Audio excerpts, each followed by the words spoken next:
6, 8, 12 షష్టాష్టకాలు, షష్టాష్టమయాలు పాపస్థానాలు అంటారు. ఈ పాపస్థానంలో కనుక రవిగ్రహం ఉండి అలాగే పుత్రస్థానం అందు శని ఉండడం వల్ల రాహుతో కలిసిన శని ఒక్కడు ఉన్నా కూడా సంతానం కలగడంలో ఇబ్బందులు వస్తాయి. అలాగే రవి పంచమస్థానం అంటే 5వ పుత్రస్థానం నీచస్థానం అయి అందులో రవి ఉంటే అంటే మేషం పంచమస్థానం అవుతుంది.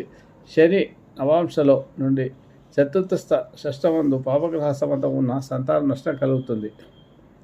శుక్రుడు భాగ్యాధిపతి అయి పంచమాధిపతి శత్రుస్థానం అందు ఉంటే పత్ని శాపం వల్ల సంతానం కలగదు. సప్తమాధిపతి అష్టమాధిపతి పంచమం ఉంటే పుత్రకారకుడు పాపగ్రహాలతో కూడిన సంతానం కలగదు.